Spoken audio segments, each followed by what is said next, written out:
آپ ہمارے چینل پر نئے ہیں تو ہمارے چینل کو ابھی سبسکرائب کر لیں اور ساتھ والے بیل کے آئیکن پر کلک کر کے نئی آنے والی ویڈیو کی نوٹیفیکیشن بر وقت حاصل کریں۔ مسلمان پر لازم ہے کہ اہل سنت و جماعت کے دامن کو مضبوطی کے ساتھ میں تھام لے، اس لیے کہ جنت میں جانے والی جماعت اہل سنت و جماعت ہی ہے۔ اسی طرح امام حسین رضی اللہ تعالیٰ عنہ نے کربلا کے میدان میں یزیدیوں کے سامنے جو خطبہ دیا، اس خطبے میں فرمایا، اے یزیدیوں مجھ کو دیکھ لو میں کون ہوں، میں پنجتن پاک میں سے آخری فرد بچا ہوں۔ امام حسین نے فرمایا، میرے نانا نے میرے بارے میں اور میرے بھائی امام حسن کے بارے میں کہا تھا، میرے یہ دونوں نواسے اہل سنت و جماعت کی آنکھوں کی ٹھنڈک ہے۔ اب آپ اپنے دل پہ ہاتھ رکھ کے بتائیں، میرے آقا فرماتے جنتی کون؟ اہل سنت و جماعت۔ عبداللہ ابن عباس فرماتے جنتی کون؟ اہل سنت و جماعت۔ اسی طرح عبداللہ ابن عمر فرماتے جنتی کون؟ اہل سنت و جماعت۔ غوث پاک فرماتے جنتی کون؟ اہل سنت و جماعت۔ امام حسین فرماتے جنتی کون؟ اہل سنت و جماعت۔ اسی لیے تو ہم اہل سنت کہتے ہیں، ہم اہل سنت یہ کہتے ہیں کہ اہل سنت کا ہے بیڑا پار اصحاب حضور، نجم ہے اور ناؤ ہے عطرت رسول اللہ کی۔ تجھ سے اور جنت سے کیا مطلب، وہابی دور ہو، ہم رسول اللہ کے، جنت رسول اللہ کی۔ عزیزان مکرم، اس سے تو یہ پتا چلا کہ جنتی کون ہوں گے؟ جو اہل سنت و جماعت ہوں گے۔ لیکن آپ لوگ مارکیٹ میں رہتے ہو، آپ کو پتا ہے جو پروڈکٹ مارکیٹ کے اندر زیادہ چل جاتا ہے، لوگ پھر اسی پروڈکٹ کے نام سے نقلی مال بنانا شروع کر دیتے ہیں۔ جب حدیث میں دیکھا، تفسیر میں دیکھا، بزرگوں کے اقوال میں دیکھا کہ جنتی اہل سنت و جماعت ہے، تو گمراہ لوگوں نے اس نام کے ساتھ میں اپنے آپ کو لانچ کرنا شروع کر دیا۔ اب غیر مقلد بھی اپنے آپ کو اہل سنت کہنے لگے، دیوبندی بھی اپنے آپ کو اہل سنت کہنے لگے، یہاں تک کہ مجھے پتا چلا قادیانی بھی اپنے آپ کو اہل سنت لکھنے لگے۔ اے بسوا کلیان کے مسلمانوں، میں نے پہچان بتا دی، اہل سنت جنتی ہے، لیکن اب کیا کرو گے؟ اب کیا کرو گے؟ اب تو گمراہ بھی اپنے آپ کو اہل سنت والجماعت کہہ رہے ہیں، اب کیسے پتہ لگاؤ گے؟ تو سنو، جب نقلی مال مارکیٹ کے اندر لانچ ہو جاتا ہے غلط نام کے ساتھ میں، تو پتہ لگانے کا طریقہ پھر نام سے نہیں ہوتا ہے، پھر پتہ لگانے کے لیے اس کو چیک کرنا پڑتا ہے۔ چیک کر کے دیکھتے پتہ چل جاتا ہے کہ یہ پروڈکٹ اصلی ہے یا نقلی ہے۔ آؤ میں آپ کو بتاتا ہوں، اگر کوئی بد مذہب اپنے آپ کو اہل سنت و جماعت کہے اور آپ پتہ لگانا چاہیں کہ یہ جنتی ہے کہ نہیں، تو پتہ لگانے کا طریقہ یہ ہے کہ دیکھ لو وہ صحابہ کے طریقے پر ہے کہ نہیں ہے، وہ اللہ کے رسول علیہ السلام کے طریقے پر ہے کہ نہیں ہے۔ میرے آقا نے کیا فرمایا؟ ما انا علیہ و اصحابی، جو میرے طریقے پر ہوگا اور میرے صحابہ کے طریقے پر ہوگا وہ جنتی ہوگا۔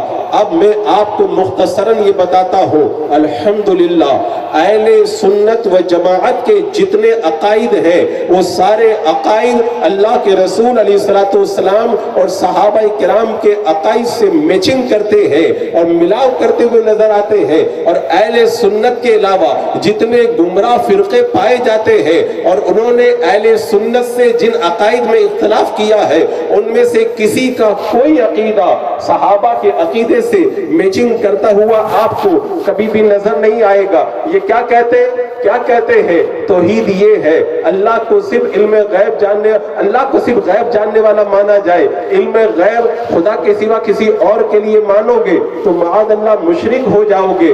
بتاؤ توحید کا یہ معنی یہ کہاں سے نکال کر کے لے کے آئے؟ توحید کا معنی تو یہ تھا اللہ تبارک و تعالیٰ کو اس کی ذات، صفات اور جملہ کمالات میں بے مثل اور بے مثال ماننا اور اس کے ساتھ میں کسی کو شریک نہ ٹھہرانا۔ معاذ اللہ، کیا ہم مسلک اعلیٰ حضرت کے ماننے والے اللہ کے رسول علیہ السلام کے علم کو اللہ تبارک و تعالیٰ کے علم کے برابر ٹھہراتے؟ کیا اللہ کے علم کی طرح کہتے؟ ہرگز نہیں کہتے ہیں، ہرگز نہیں کہتے ہیں۔ پھر یہ توحید کے خلاف کیسے ہو گیا؟ آئیے اپنا عقیدہ ہم صحابہ کے عقیدے سے میچنگ کرتے ہیں. وہابیہ کا گمراہوں کا عقیدہ یہ ہے جو علم غیب مانے وہ توحید والا نہیں ہے, وہ شرک والا ہے. اور ہم کہتے ہیں اہل سنت و جماعت اور کوئی غیب کیا تم سے رہا ہو بلا جب نہ خدا ہی چھپا تم پہ کروڑوں درود. ہم کہتے ہیں دل فرش پر ہے تیری نظر, سر عرش پر ہے تیری گزر, ملکوت و ملک میں کوئی شے نہیں جو تجھ پہ عیا نہیں. تو بتاؤ ہمارا یہ عقیدہ صحابہ کے عقیدے سے میچنگ کرتا ہے کہ نہیں کرتا ہے؟ آئیے ہم دیکھتے ہیں. وہابیہ کہتے ہیں رب فرماتا ہے 5 چیزوں کا علم کسی کو نہیں ہے. کل کیا ہوگا خدا کے سوا کوئی نہیں جانتا. ماں کے پیٹ میں کیا ہے خدا کے سوا کوئی نہیں جانتا. کون کب مرے گا خدا کے سوا کوئی نہیں جانتا. بارش کب ہوگی خدا کے سوا کوئی نہیں جانتا. قیامت کب آئے گی خدا کے سوا کوئی نہیں جانتا. اگر کوئی خدا کے علاوہ کسی اور کے لیے ان باتوں کو مانے تو مشرک ہو جائے گا. آئیے میں آپ کو بتاتا ہوں, معاذ اللہ یہ تو صحابہ پہ شرک کا فتویٰ لگانا ہوا. صحابہ کا عقیدہ کیا تھا؟ اللہ اکبر, بدر کا میدان ہے, جنگ کا موقع ہوا. میرے آقا صلی اللہ تعالی علیہ وسلم نے بدر کے میدان کے اندر نشان لگا کر کے بتا دیا ہذا مسرع فلاں, ہذا مسرع فلاں, کل فلاں کافر یہاں مار کے گرایا جائے گا, فلاں کافر یہاں پہ گرایا جائے گا. بتاؤ میرے آقا کل کیا ہوگا؟ وہ بتا رہے ہیں کہ نہیں بتا رہے ہیں؟ اور وہابیہ کہہ رہے ہیں اگر کل کی خبر اگر کوئی دینے کا اگر کوئی دعویٰ کرے, اس کا علم اگر کسی کے لیے مانا جائے تو یہ تو خدا کے ساتھ شریک کرنا ہو گیا. تو معاذ اللہ ثم معاذ اللہ, کیا اللہ کے نبی پہ فتویٰ لگاؤ گے؟ کیا صحابہ پہ فتویٰ لگاؤ گے؟ صحابہ کہتے ہیں دوسرے دن جب جنگ ہوئی ہم نے جا کر کے دیکھا میرے آقا نے جہاں جہاں نشان لگایا تھا جس کافر کا نام لے کر کے وہ کافر نہ 1 انچ آگے پڑا تھا نہ 1 انچ پیچھے پڑا تھا.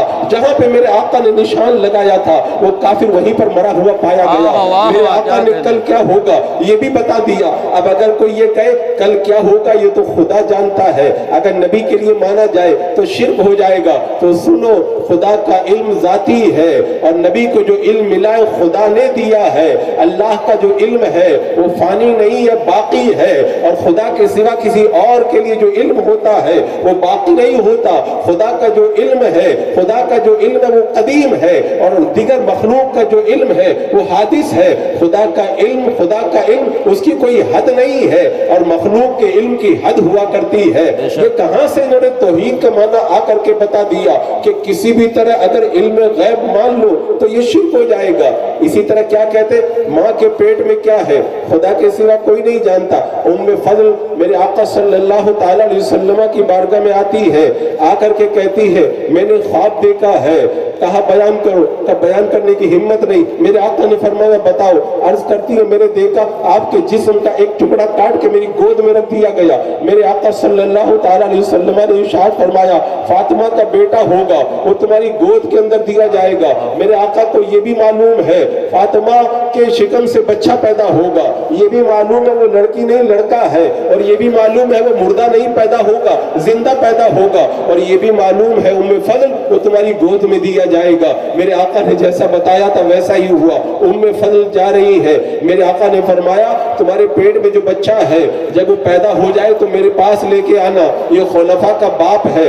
جب پیدا ہوا تو واقعی وہ لڑکا تھا, میرے آقا کی بارگاہ میں لایا گیا. میرے آقا نے فرمایا جاؤ خلفاء کے باپ کو لے کر کے چلے جاؤ. میرے آقا علیہ السلام کو پہلے ہی معلوم ہے ماں کے پیٹ میں کیا ہے, زندہ ہے کہ مردہ ہے, اور وہ کیا نر ہے کہ مادہ ہے. میرے آقا سب کچھ جان رہے ہیں. بتاؤ اگر کوئی نبی پر شرک کا فتویٰ لگائے وہ مومن باقی رہ جائے گا؟ اسی طرح جو یہ کہا جاتا ہے بارش کب ہوگی خدا کے سوا کسی اور کے لیے مانا جائے تو معاذ اللہ یہ شرک ہو جائے گا. اس علم کا ثبوت اگر مانا جائے. میرے آقا علیہ السلام فرماتے ہیں بارش کا فرشتہ میرے پاس میں آیا, فرمایا فلاں علاقے میں بارش ہوگی. میں نے پوچھا ہمارے علاقے میں کب ہوگی؟ فرمایا فلاں دن ہوگی. منافقین نے جب سنا تاریخ کو نوٹ کر لیا, کہ دیکھتے نبی جانتے ہیں کہ بارش کے بارے میں کہ نہیں جانتے ہیں.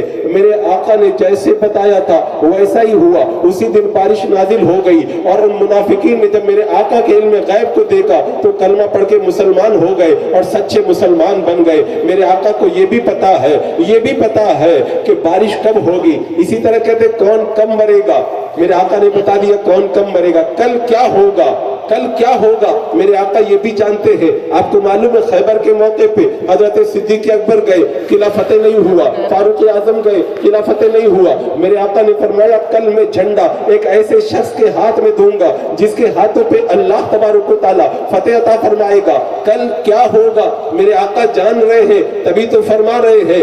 دوسرے دن میرے آقا نے حضرت علی کو بلا کے جھنڈا دیا, حضرت علی گئے اور قلعے کو فتح کر لیا. بتا میرے آقا نے بتایا تھا وہ ہوا کہ نہیں ہوا؟ کہتے قیامت کا علم خدا کے سوا کوئی نہیں جانتا. مجھے بتاؤ قیامت کے دن, قیامت جمعہ کے دن آئے گی, کس نبی نے بتایا ہے؟ قیامت جو آئے گی وہ کس ٹائم میں آئے گی؟ میرے آقا نے بتایا کہ نہیں بتایا؟ قیامت محرم کے مہینے میں آئے گی, میرے آقا نے بتایا کہ نہیں بتایا؟ محرم کی 10 تاریخ کو آئے گی, میرے آقا نے بتایا کہ نہیں بتایا؟ اب وہابی جب پھنس جاتا ہے تو کہتا ہے کہ نبی نے سن تو نہیں بتایا. میں کہتا ہوں میرا رب قرآن پاک میں فرماتا ہے وہ قیامت بغتہ اچانک آئے گی, اچانک آئے گی. اگر میرے آقا سن بتا دیتے تو قیامت اچانک نہیں رہ جاتی. رب کی مرضی یہی تھی کہ قیامت اچانک آئے. میرے آقا نے دن بتایا, وقت بتایا, مہینہ بتایا, تاریخ بتائی, لیکن سن نہ بتایا, تاکہ رب کی مرضی جو ہے ویسے ہی قیامت واقع ہو. تو نبی اکرم صلی اللہ علیہ وسلم کے علم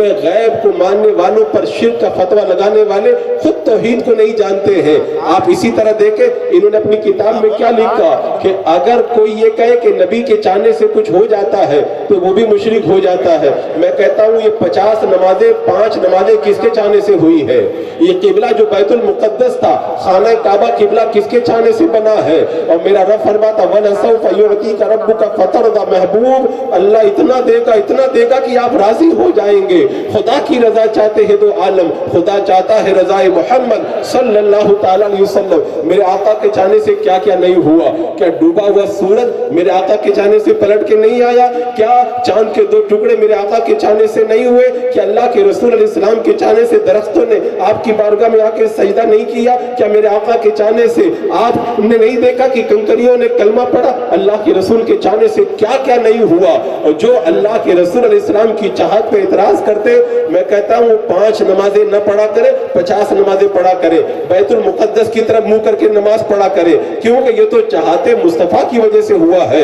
ایک حدیث میں آتا ہے رب قیامت کے دن فرمائے گا محبوب سب میری رضا چاہتے ہیں, وانا اطلب رضا کا, اور میں تیری رضا چاہتا ہوں. اللہ اکبر. عزیزان مکرم, جو توحید کو نہیں سمجھ پایا وہ کیا کر رہا ہے؟ اچھا ایک بات میں یہاں پہ بتاؤں گا. اے بسوا کلیان کے مسلمانوں, بات تھوڑی کڑوی ہے لیکن سچی ہے.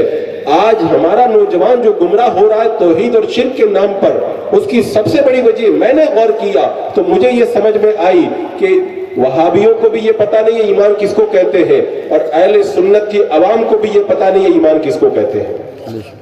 نہیں پتا ہے, میں پورے دعوے کے ساتھ کہتا ہوں نہیں پتا ہے. وہابیوں کو توحید کا پتا نہیں, ایمان کا پتا نہیں, تو بات بات پر مسلمانوں پر شرک کے فتوے لگاتے ہیں. اور سنیوں کو, عوام کو پتا نہیں ہے, عوام کو پتا نہیں ایمان کیا ہے, اس لیے نماز پڑھنے والے کو بھی مومن کہہ دیتے ہیں, حج پڑھنے والے کو بھی مومن کہہ دیتے ہیں, زکوٰۃ دینے والے کو بھی مومن کہہ دیتے ہیں. نہ ہم نے صحیح طریقے سے ایمان کو سمجھا, جو علماء سے دور ہے میں ان کی بات کرتا ہوں, نہ انہوں نے سمجھا. آج اگر اہل سنت کا نوجوان ایمان کو سمجھ لے, ایمان کو سمجھ لے, تو وہابیوں کے چنگل کے اندر وہ کبھی بھی گرفتار نہیں ہوگا. عزیزان مکرم, کتنا افسوس ہوتا ہے. جب میں عمرہ کے لیے گیا, عمرہ کے لیے جب میں گیا تو میں نے دیکھا کہ مسجد نبوی کے ممبر پر جگہ جگہ بم پلیٹ رکھے ہوئے ہیں. میں نے دیکھا کہ اتنی کثرت سے بم پلیٹ پھیلائے گئے, اور ان میں یہ لکھا ہوا ہے کہ جو اللہ کے رسول کو وسیلہ بنائے وہ مشرک ہو جاتا ہے. وسیلہ بنانا شرک ہے, بدعت ہے. آپ ذرا سوچیں اور سوچیں, اپنے دماغ پر زور ڈال کر کے سوچیں. آج جن نمازیوں کو اور جن روزے داروں کو آپ مومن سمجھتے ہیں وہ کس پر شرک کا فتویٰ لگا رہے؟ مجھ پر اور آپ پر نہیں, صحابہ پہ شرک کا فتویٰ لگا رہے ہیں. آپ کو نہیں معلوم میرے آقا صلی اللہ تعالیٰ علیہ وسلم نے کیا فرمایا جب حضرت علی کی ماں حضرت فاطمہ بنت اسد کا انتقال ہوا؟ میرے آقا علیہ الصلوۃ والسلام نے فرمایا یہ میری ماں کے بعد میری ماں تھی. اللہ کے رسول علیہ الصلوۃ والسلام نے اپنا مقدس پیران مکان بھی عطا فرمایا، اور فاطمہ بنت اسد کی قبر میں میرے آقا اتر گئے اور دعا فرمائی، اے اللہ فاطمہ بنت اسد کی قبر کو کشادہ فرما دے۔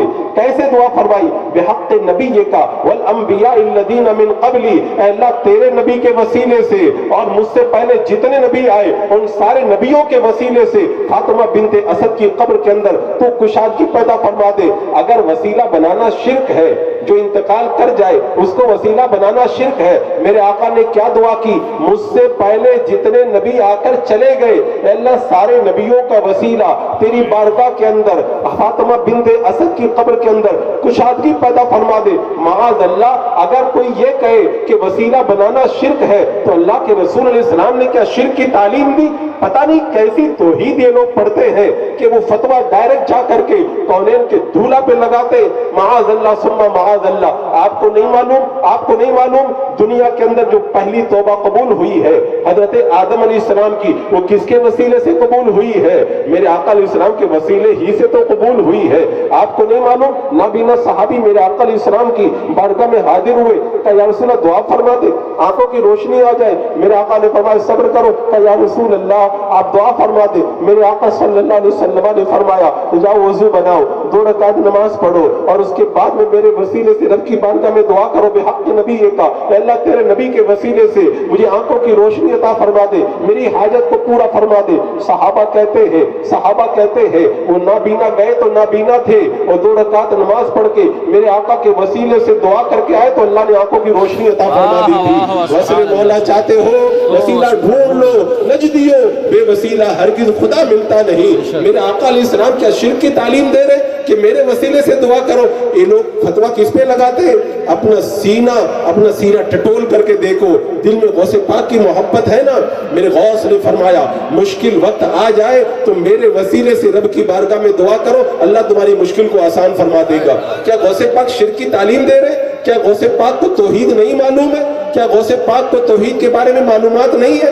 کیسی توحید بیان کی جاتی ہے۔ عزیزان مکرم، آپ تعجب کریں گے، انہوں نے جو توحید کا مفہوم بیان کیا ہے اس کے اعتبار سے تو دنیا میں کوئی مسلمان بچ ہی نہیں جاتا ہے۔ اگر نبی اکرم صلی اللہ علیہ وسلم کو وسیلہ بنانا شرک، آپ کے علم غیب کے بارے میں ماننا شرک، اگر سب کو اگر شرک مانا جائے تو اللہ کے رسول علیہ السلام نے فرمایا شب برات کے اندر، لیلۃ البرات کے اندر اللہ تبارک و تعالیٰ بنی بکر کی بکریوں کے بالوں کے برابر لوگوں کو جہنم سے آزادی عطا فرماتا ہے۔ جب یہ ہر سال کروڑوں کی تعداد میں اللہ تبارک و تعالیٰ جہنم سے نکال کر لوگوں کو جنت دیتا ہے، یہ کروڑوں لوگ کہاں سے آتے ہیں؟ جب ان کے فتوے کے مطابق سب مشرک ہو گئے تو کیا اللہ تعالیٰ مشرکوں کو جنت میں داخل کرتا ہے ہر سال؟ معاذ اللہ رب العالمین۔ میرے آقا نے کیا فرمایا؟ قیامت کے میدان کے اندر 120 صفیں ہوں گی، ان میں سے 80 صفیں میری امت کی ہوں گی، باقی 40 صفیں کم و بیش 1 لاکھ یا 2,24,000 نبی دنیا میں تشریف لائے، ان سب کی امتیں 40 صفوں پہ آ جائیں گی۔ اب آپ مجھے بتائیں جب 80 صفیں میرے آقا علیہ السلام کی امت کی ہے تو کیا اللہ کے رسول کی امت کے اندر مشرک بھی داخل ہے کہ وہ قیامت کے دن میرے آقا کی امت بن کر کے جنت میں 80 صفوں میں داخل ہو کر کے جائیں گے؟ عزیزان مکرم، کبھی باریک بینی سے سوچو تو آپ کو پتا چلے گا یہ جو توحید کا نام لیتے حقیقت کے اندر اب لوگ، میں کیا باتیں بتاؤں، لوگ ایسی باتیں مجھے کالج کے بچے آ کر کے بتاتے، کہتے ہمیں یہ سکھایا جاتا ہے، ہم لوگ تو میٹھی باتیں کرتے ہیں، ہم لوگ تو توحید کی باتیں کرتے ہیں، اور تمہارے علماء تو خالی شرک بتاتے ہیں، خالی شرک کی باتیں کرتے ہوئے نظر آتے۔ میں بتا دوں الحمدللہ ہم نے کسی پر شرک کا فتویٰ ایسے نہیں لگایا ہے جیسے وہابیہ لگاتے ہوئے نظر آتے ہیں۔ میرے آقا نے فرمایا تھا میری امت پر مجھے شرک کا خوف نہیں ہے، ہاں یہ اندیشہ ہے میری امت پر دنیا کو کشادہ کر دیا جائے گا۔ میرے آقا تو فرما رہے مجموعی طور پر میری امت شرک نہیں کرے گی، اور تو کروڑوں لوگوں کو مشرک قرار دے رہے۔ یہ لوگ کہتے ہیں یہ تو بہت میٹھے ہوتے ہیں، اچھی باتیں کرتے ہیں، یہ ایجوکیشن کی بات کرتے کرتے ہیں, ایجوکیشن کی بات کرتے ہیں, تو مجھے بتاؤ اللہ کے رسول علیہ السلام کا نام لینے پر, انگوٹھا چومنے پر انگوٹھا کاٹنے والا کون ہے؟ مجھے بتاؤ مدینہ منورہ کے اندر مینارے پر کھڑے ہو کر سرکار پہ سلام پڑھنے والے کو مینارے سے گرا کر کے شہید کرنے والا کون ہے؟ مجھے بتاؤ عید میلاد پر روزہ رکھنے والوں کی افطاری ضبط کرنے والا کون ہے؟ مجھے بتاؤ صلاۃ والسلام پڑھنے پر کیس کر کے پولیس کے اندر لوگوں کو جمع کرانے والا کون ہے؟ آپ اگر سنیں تو آپ خود تعجب کریں, یہ جو میٹھے بنتے نا, یہ میٹھے نہیں ہے, یہ اتنے کڑوے ہیں کہ ان کی کڑواہٹ کو اگر آپ دیکھو گے تو حیرت میں ڈوب جاؤ گے. تو میں عرض یہ کر رہا تھا کہ توحید کا مطلب انہوں نے سمجھا نہیں ہے. آج کوئی رسول اللہ کا میلاد مناتا ہے, کہتے ہیں یہ لوگ مشرک ہو گئے. اللہ کے رسول کا میلاد مناتے. میرے آقا فرماتے ہیں میں پیر کے دن پیدا ہوا اس لیے میں پیر کے دن روزہ رکھتا ہوں. میرے آقا نے روزہ رکھ کر کے اپنا میلاد بنایا. حضرت عبداللہ ابن عباس کا مکان ہے. میرے آقا ایک صحابی کے ساتھ میں عبداللہ ابن عباس کے مکان پہ گئے. میرے آقا نے پوچھا کیا کر رہے تھے؟ عبداللہ ابن عباس نے کہا یا رسول اللہ آپ کا ذکر کر رہے تھے, اور ذکر کرنا یہی تو میلاد ہے. میرے آقا نے جب اپنے میلاد کی محفل کو دیکھا تو کہا حلت لکم شفاعتی, تم نے میرا میلاد بنایا, میری شفاعت تمہارے لیے حلال ہو چکی ہے. اللہ اکبر. حضرت یا رسول اللہ سبحان اللہ زندہ باد. عشق محبت عشق محبت اعلی حضرت اعلی حضرت عشق محبت عشق محبت اعلی حضرت اعلی حضرت. نعرہ تکبیر نعرہ رسالت. معاذ اللہ, انہوں نے یہاں تک کہہ دیا جو اللہ کے رسول علیہ السلام کو سفارشی بنائے اور آپ کی شفاعت کا اعتراف کرے وہ بھی مشرک ہو جاتا ہے. میرے آقا تو فرماتے ہیں قیامت کے دن میں شجر و حجر کے برابر لوگوں کی قیامت کے دن میں شفاعت کروں گا. میرے آقا صلی اللہ تعالی علیہ وسلم اتنے کثیر لوگوں کی شفاعت کا اعلان خود فرما رہے ہیں. عزیزان مکرم, اسی لیے تو میرے امام نے کہا تھا پیش حق مزدہ شفاعت کا سناتے جائیں گے, آپ روتے جائیں گے, ہم کو ہنساتے جائیں گے. وسعت دی ہے خدا نے دامن محبوب کو, جرم کھلتے جائیں گے اور وہ چھپاتے جائیں گے. اللہ کے رسول علیہ السلام کی شفاعت کو ماننا یہ شرک نہیں ہے بلکہ یہ تو ہمارے ایمان کا حصہ ہے. اگر کوئی کھڑے ہو کر کے اللہ کے رسول صلی اللہ تعالی علیہ وسلم پر سلام پڑھ دے تو اس پر بھی بدعت کا فتویٰ لگا دیا جاتا ہے. تو حدیث پاک میں نا میرے آقا صلی اللہ تعالی علیہ وسلم نے جو ارشاد فرمایا تھا کہ آخری زمانے میں دیکھ رہا ہوں فتنے ایسے اتریں گے جیسے بارش کے قطرے اترا کرتے ہیں. آج ایسے فتنے ہمارے درمیان اتر رہے ہیں, اور میرے آقا علیہ السلام نے ایک موقع بھی فرمایا تھا, اس کا مفہوم یہ ہے کہ آخری دور میں فتنے اس طرح آئیں گے جیسے کوئی موتیوں کی لڑی ہے اور دھاگا ٹوٹ جائے نا تو موتی جیسے بکھر جاتے ہیں نا, ایسے فتنے پھیل جائیں گے. میرے آقا نے فرمایا گونگے اور بہرے فتنے ہوں گے, یعنی پتہ ہی نہیں چلے گا کہ کیا ہو رہا ہے کیا نہیں ہو رہا ہے. اتنے جو ہے وہ فتنے قوم کے اندر موجود ہوں گے, اور سارے فتنوں کے اندر سب سے بڑا فتنہ وہ فتنہ ہے جو ہمارے ایمان پر اٹیک کرتا ہے. اسی لیے حضرت سیدنا عمر فاروق رضی اللہ تعالیٰ عنہ نے ایک شخص کو سنا کہ وہ رب کی بارگاہ میں دعا کر رہا ہے, اے اللہ مجھے فتنوں سے بچا. حضرت عمر نے کہا ان فتنوں کے لیے نہیں بلکہ گمراہ کرنے والے فتنوں سے بچنے کی دعا رب کی بارگاہ کے اندر کرو. اسی لیے کہا گیا دجال کا فتنہ سب سے بڑا فتنہ ہے. کیوں؟ اس لیے کہ دجال کا فتنہ ڈائریکٹ ایمان کے اوپر اٹیک کرے گا, اس لیے اسے سب سے بڑا فتنہ قرار دیا گیا ہے. آج ہمارے کالج کے اندر یہ الہاد اور ارتداد کا فتنہ کس طرح سے جنم لے رہا ہے اس کا اندازہ آپ اس سے لگا سکتے ہیں. باضابطہ طور پر مشنریاں لگی ہوئی ہیں, ایسا سلیبس تیار کیا جائے, ایسے اساتذہ کو پڑھانے کے لیے لگایا جائے جو کالج کے اندر پڑھنے والے اسٹوڈنٹ کے دل و دماغ سے ایمان کی محبتوں کو نکال دے. ایک مرتبہ ایک پادری نے کہا تھا ہم نے کالجوں کا ایسا سسٹم بنایا ہے, ایسا نظام بنایا ہے, ہمارے کالج کے اندر پڑھنے والا اسٹوڈنٹ اگر کافر نہیں بنے گا تو مسلمان بھی باقی نہیں رہ جائے گا. اور پچھلے دنوں جو میں نے بتایا تھا کہ جب انگلینڈ کے اندر ٹائمز کے اندر یہ خبر چھپی تھی کہ 20-30 سال کے بعد میں پوری دنیا میں اسلام چھا جائے گا, تو انگلینڈ کے بڑے بڑے ماہرین جمع ہوئے اور انہوں نے اس پر غور کیا کہ اسلام کو کیسے روکا جائے. انہوں نے بہت غور کیا, انگلینڈ کے ماہرین کوئی فیصلہ نہیں کر پائے, تو پوپ جان جو سب سے بڑا انگلینڈ کا پوپ ہے اس پوپ کے پاس میں گئے اور جا کر کے کہنے لگے سروے بتا رہے ہیں 20 یا 30 سال کے بعد میں یورپ یورپ پورا کا پورا اسلام کے اندر گر جائے گا اور اسلام غالب آ جائے گا، تو پوپ جان نے کہا تھا مجھے صرف اتنا بتاؤ مسلمانوں کے بچے تعلیم ایجوکیشن کہاں پہ حاصل کرتے ہیں؟ تو انگلینڈ کے مائی نے کہا تھا 80% مسلمانوں کے بچے انگلش میڈیم اسکولوں میں پڑھتے ہیں۔ تو پوپ جان نے کہا تھا کسی سروے کو دیکھنے کی ضرورت نہیں ہے، کانوں میں روئی رکھ کے سو جاؤ، یہ بچے مسلمانوں کے نہیں ہیں، یہ بچے ہمارے ہیں۔ ہم تعلیم کے بوتل کے اندر ان کو ایسا زہر پلا دیں گے کہ یہ مسلمان باقی رہ ہی نہیں جائیں گے۔ عزیزان مکرم، اس طرح سے ہمارے کالج کے بچوں کو گمراہ کرنے کے لیے پورا سسٹم تیار کیا جا رہا ہے۔ ایک پادری نے کہا تھا جتنے مسلمانوں کے بچے ملحد بنے ہیں، مرتد بنے ہیں، اس کی سب سے بڑی وجہ یہ تھی کہ وہ ہماری تعلیم سے متاثر ہوئے۔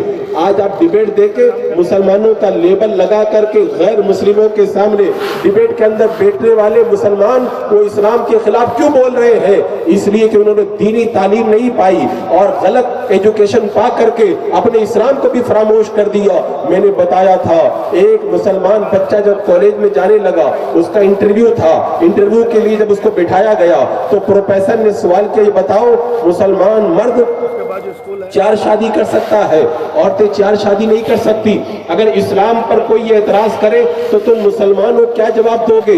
تو وہ کالج میں جانے والا مسلمانوں کا بچہ اگر دینی تعلیم پڑھا ہوتا تو اسلام کا دفاع کرتا، معاذ اللہ وہ کہتا ہے اسلام کا یہ قانون تو مجھے بھی سمجھ میں نہیں آتا ہے۔ بتاؤ آج کالج کے اندر پڑھنے والے ہمارے بچوں کو کیسے مرتد بنایا جا رہا ہے۔ تو جو میں نے کہا تھا نا کہ ایک کالج کا بچہ جب پڑھنے کے لیے گیا، ایک اسٹوڈنٹ تھا وہ شروع سے جب پڑھ رہا تھا، پڑھتے پڑھتے کالج میں پہنچا تو ہمیشہ اس کے ٹیچر کہتے تھے اگر کوئی 7 یا 8 گھنٹہ تک روزانہ بھوکا رہے تو بچپن میں تو نہیں پتا چلتا، جوانی میں نہیں پتا چلتا، جب بوڑھا ہو جاتا ہے تو اتنی کمزوری آتی ہے کہ چلنا پھرنا مشکل ہو جاتا ہے۔ اب اس بچے کے دماغ میں بچپن سے یہ بات بٹھا دی گئی، رمضان کا مہینہ آیا بچہ روزہ نہیں رکھتا، ماں باپ نے دباؤ ڈالا نہیں رکھتا، سالوں سال گزر گئے، یہاں تک کہ جوانی میں وہ بچہ مر گیا لیکن اس نے روزہ نہیں رکھا۔ بتاؤ کیسا زہر نوجوانوں کو پلایا گیا، کیسا زہر پلایا گیا۔ اور ہماری جو مشنری کے اندر بچے پڑھ رہے ہیں ان کو تو ایسے ملحد بنایا جا رہا ہے،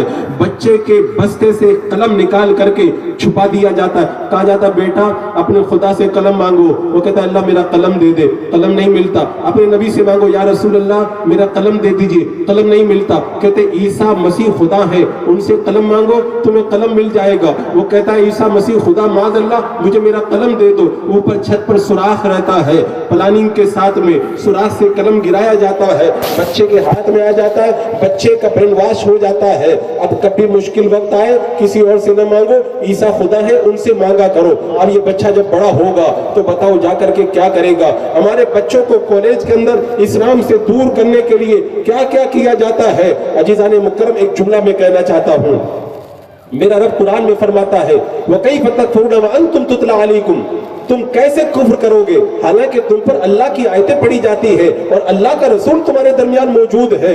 یعنی جو بندہ اللہ تبارک و تعالیٰ کی کتاب کو تھام لے، رسول اللہ کے دامن کو تھام لے، وہ کفر نہیں کر سکتا۔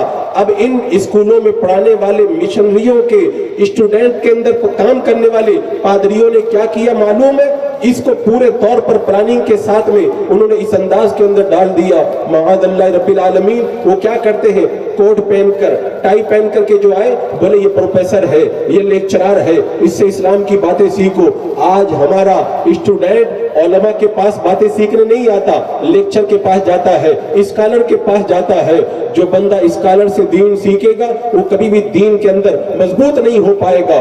دین اگر ملے گا، ارے آپ مجھے بتائیں جو جس فن کا ماہر ہوتا ہے وہی تو وہ کام کیا کرتا ہے۔ اسکالر کا یہ کام نہیں ہے کہ دین بتائے، پروفیسر کا یہ کام نہیں کہ دین بتائے، اگر وہ عالم نہیں ہے تو عالم کی ذمہ داری ہے کہ وہ دین بتائے۔ لیکن آج ہمارے نوجوانوں کو علماء سے دور کر کے ان اسکالروں کے پاس میں، پروفیسروں کے پاس بھیجا جا رہا ہے تاکہ وہ اپنے انداز کے اندر غلط دین انہیں دیتے۔ تو میں عرض یہ کر رہا تھا عزیزان مکرم، آج توحید کے نام پر جتنی گمراہی پھیلائی جا رہی ہے، اگر کوئی یہ کہہ دے نا میرے آقا صلی اللہ تعالیٰ علیہ وسلم نور ہے، تب بھی کہتے ہیں یہ بھی توحید کے خلاف ہے، یہ بھی مشرک ہو گیا ہے۔ میں کہتا ہوں اگر یہ شرک ہے تو قد جاءکم من اللہ نور و کتاب مبین کی جو تفسیر ہے عبداللہ ابن عباس سے لے کر امام جلال الدین سیوطی تک سارے مفسرین نے چند کا استثنا کر کے سب نے یہی کہا ہے نور سے مراد میرے آقا صلی اللہ تعالی علیہ وسلم ہے۔ اگر میرے آقا کو نور ماننا اگر جائز نہیں ہے، اگر گمراہی ہے،